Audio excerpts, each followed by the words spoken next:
Ok. Ok. Obrigada. Bom dia a todos.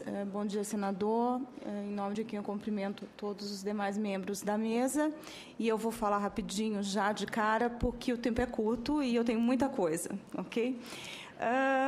Uma coisa que sempre me chama a atenção em todas as audiências que eu já participei é que muitas das pessoas que defendem a legalização do aborto, elas dizem o seguinte, e nessa audiência não foi diferente: ninguém é a favor do aborto, né? Ninguém é a favor do aborto, ninguém quer a morte do bebê, né? Mas nós temos uma situação crítica, o aborto é ilegal e existe o aborto clandestino e nós precisamos, então, legalizar essa situação, né? E isso sempre acontece repetidamente, né? Muito bem. O que eu vou tentar demonstrar aqui um pouquinho para vocês é que isso, na realidade, não é verdade, tá? Por quê? Porque as principais organizações promotoras do aborto, na realidade, o que elas querem é promover o aborto, né? Não é, na realidade, simplesmente tratar do caso do aborto clandestino. Eu sei que no Brasil isso parece um pouco fantástico, né? As pessoas vão falar assim, não, mas essa não é a minha intenção, eu sou a favor do aborto, e, na realidade, não é isso que eu tenho em mente. Só que, na realidade, é isso que as pessoas que controlam esse processo pensam, né? Na realidade, a intenção é promover uma reforma, e não somente uma reforma da legislação do aborto, mas também da moralidade relacionada ao aborto. Ok? Então, eu vou explicar um pouquinho, né, o que significa isso. Vocês pensem o seguinte, se o objetivo fosse acabar somente com o aborto clandestino, somente a legalização já seria suficiente. Nós não precisaríamos fazer essa alteração de moralidade. Mas por que se fala da alteração da moralidade? Olha, se eu sou uma pessoa que sou favorável ao aborto, né, e procuro uma clínica clandestina, eu não vou mudar de ideia porque o aborto foi legalizado. Eu continuarei a fazer agora legal. Até mesmo uma pessoa que é favorável ao aborto, mas que não quis fazer numa clínica clandestina porque ela acha que isso não é correto, porque é um crime, uma vez legalizado, ela também vai fazer legalmente. Agora, para isso, nós não precisamos mudar a moralidade em relação ao aborto. Por quê? Porque, na realidade, o que se pretende é fazer com que o aborto seja mais aceito. O que você pretende é, de fato, banalizar o aborto de forma que aquela pessoa que não via isso como um problema, que via isso como sendo errado, passe a ver como não sendo um problema, né? Então, um dos objetivos é justamente a reforma dessa moralidade. Para que a gente consiga avançar um pouquinho nesse pensamento, eu vou falar um pouquinho para vocês como é que foi a liberação do aborto nos Estados Unidos, né? Vocês vejam que nos Estados Unidos, e vocês não vão ouvir isso em audiências e também não vão ouvir isso na mídia, porque as pessoas não falam disso, o aborto é liberado até o 9º mês da gravidez. Você pode fazer um aborto até um dia antes do nascimento. Existem clínicas de abortos de 3º trimestre, né? Então, isso é liberado até o 9º mês. Muito bem. Inicialmente, o aborto era proibido em todos os estados norte-americanos, né? E aí alguns estados passaram a liberar o aborto, né? Mas para algumas condições um pouco mais controladas, somente até 3 meses e tudo mais. Muito bem. Em 1970, o governador do estado de Nova York era o Nelson Rockefeller. E ele promoveu, né, uma comissão, ele, na realidade, criou uma comissão para estudar a liberação do aborto, e o aborto acabou sendo liberado no estado de Nova York. Nos 2 primeiros anos após a liberação dessa lei, mais de 400 mil abortos foram feitos no estado de Nova York. E isso virou um escândalo público, porque existem biografias que relatam que haviam filas de carros na frente das clínicas. E isso fez com que a população norte-americana ficasse escandalizada, né? Porque viram assim, um absurdo daquela situação. E muitos estados que estavam caminhando em direção à legalização, retrocederam. Falaram, não, nós não vamos mais legalizar o aborto. Até voltar, não só não legalizar, mas começaram a fazer leis mais restritas. Muito bem. Só que, em 1973, um caso chegou à Suprema Corte dos Estados Unidos, né? E os juízes da Suprema Corte legislaram praticamente, né? Então, eles, ao contrário do que muito bem explicitou aqui a doutora Estela, eles decidiram que não se podia dizer que havia vida antes do nascimento. Eu vou ler rapidamente a parte da sentença que fala isso. Eles disseram o seguinte: a Constituição americana não define o que seja pessoa. O uso da palavra é tal que ela somente pode ser aplicada após o nascimento. Ao definir os cidadãos, a 14ª emenda diz que são pessoas nascidas ou naturalizadas nos Estados Unidos. E nada indica que a palavra pessoa possa ter uma aplicação pré-natal possível. Tudo isso nos persuade que a palavra pessoa não pode incluir os não-nascidos. Vocês vejam que é justamente o contrário do que nós falamos aqui, né? Então, eles decidiram que um não-nascido não era uma pessoa, né? E, com base nisso, o aborto foi liberado nos Estados Unidos até o 9º mês. O que isso causou?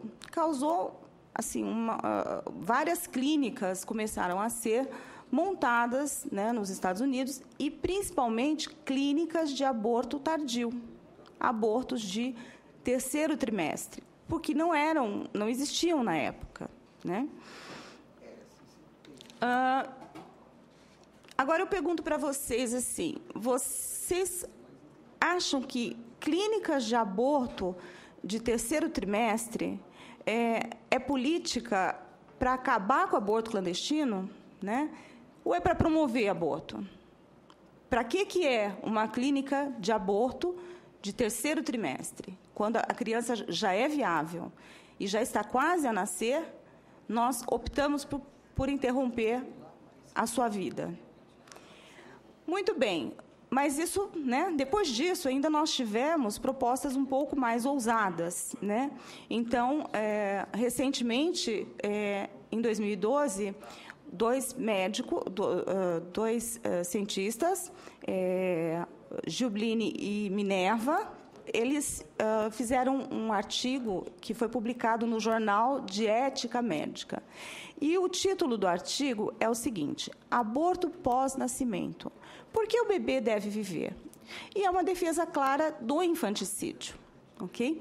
Eu não posso entrar aqui nesse ponto, porque o tempo corre, mas, de qualquer maneira, justamente depois 12 semanas, nós vamos para 24, e nós vamos para o infanticídio, e a coisa vai num crescendo. Aí vocês vão me dizer, mas isso é lá nos Estados Unidos. Aqui, né, aqui nós estamos discutindo 12 semanas.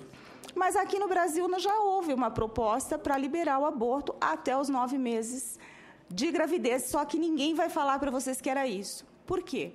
Porque no ano de 2005 foi colocado em pauta um substitutivo do Projeto 1135, durante o governo Lula, que liberava o aborto até os 9 meses. Por que isso? Porque no primeiro artigo ele dizia que o aborto era até 12 meses.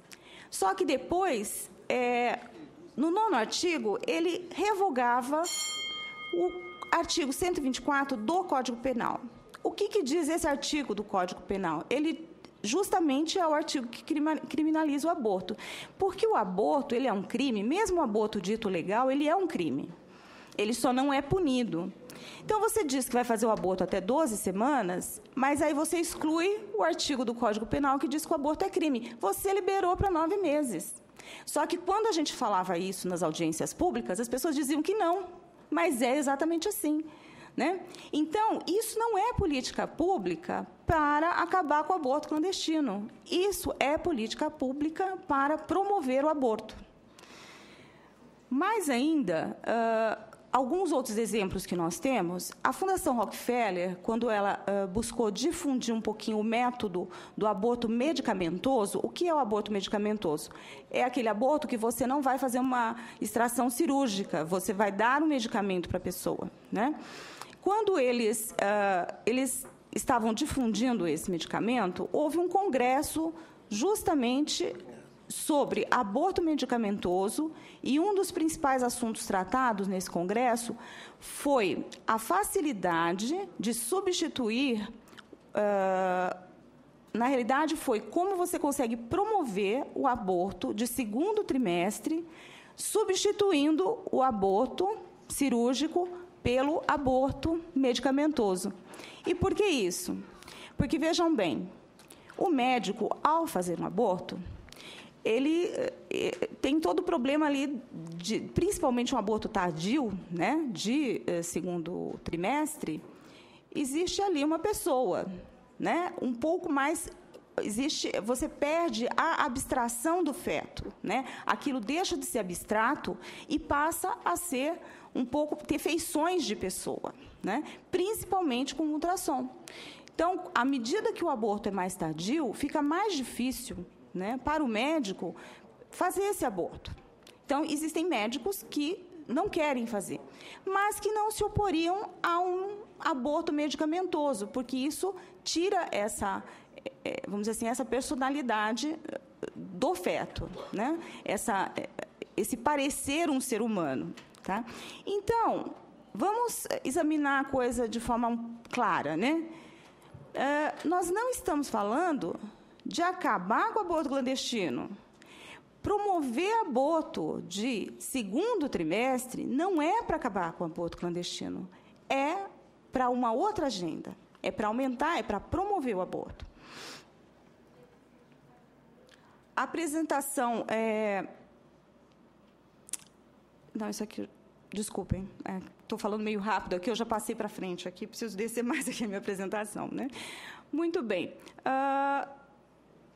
O padre Paulo Ricardo, na última audiência, quando ele esteve aqui, ele já mencionou a respeito do relatório da Fundação Ford, né? E esse relatório ele se chama Saúde Reprodutiva, uma estratégia para os anos 90. Nesse relatório, a própria Fundação Ford diz o seguinte: olha, lá para os anos, nas décadas de 50 e 60, as fundações financiaram a pesquisa e o desenvolvimento de políticas públicas destinadas a reduzir as taxas de crescimento populacional. E essas políticas incluíam a oferta de serviço de planejamento familiar e de aborto. A partir dos anos 80, foi percebido que isso não era suficiente e que o objetivo de diminuir o crescimento populacional, na realidade, ele não ia ser atingido. E por que isso era importante? Porque foi feito um relatório, o relatório Kissinger, e esse relatório era um relatório de segurança interna dos Estados Unidos. E ali, as pessoas atentaram para o fato de que, se a população continuasse crescendo, isso era um problema interno para os Estados Unidos, tá? Principalmente nos países pobres. Então, o que era necessário fazer? Isso era necessário que você diminuísse o crescimento populacional, tá? Então, e o que aconteceu é que a Fundação Ford viu que, sem o aborto, isso não ia ser possível. Tá? Você não ia ter uma redução, né? E você não ia ter o crescimento populacional zero. E, dentre outras coisas que a Fundação Ford fez, ela passou a promover uma organização que era ainda pequena, mas que, com esses investimentos, acabou crescendo, que é justamente a Católicas pelo Direito de Decidir. Tá? A Frances Kissling explicita isso muito bem na sua entrevista de 2002, onde ela diz o seguinte, que o que, na realidade, ela acredita que foi, que vamos dizer assim, que catapultou esses investimentos, na realidade, foi o fato que ela reconhecia que os movimentos não podiam se limitar apenas a discutir a legalização, mas sim que era necessário questionar a moralidade do aborto. Ok? Então, vejam bem aqui, o ponto onde nós queremos nos concentrar nesse caso, se o objetivo de todos esses trabalhos fosse somente acabar com o aborto clandestino, por que seria necessário a gente alterar a moralidade do aborto? Conforme eu já falei antes, né? O objetivo é que você mude a opinião de quem é contrário ao aborto, porque quem é a favor já é a favor. Bom, em um artigo que a Frances Kissling escreveu na revista Consciência, intitulado "O aborto deve ser mesmo diminuído?", ela critica os militantes do aborto que dizem que o aborto deve ser fácil, barato, legal e raro. Ela diz, por que raro? Por que raro? Veja bem, quando você fala que o aborto tem que ser raro, você está denegrindo as mulheres que fazem um aborto. Você está dizendo que deveria diminuir o número de abortos. Então, nós já vimos aqui isso muito bem explicitado na palestra da doutora Isabela Mantovani, que a legalização do aborto aumenta o número de abortos e não tem nenhuma influência na diminuição de morte materna, nem de aumento. E nós vimos também com a doutora Fernanda Tactani que o objetivo dessas fundações justamente é promover o aborto clandestino, promover o aborto, inclusive nos países onde ele é clandestino, né? E eu concluo justamente dizendo que isso não visa legalizar o aborto. Na realidade, essa é uma estratégia para promover o aborto, né?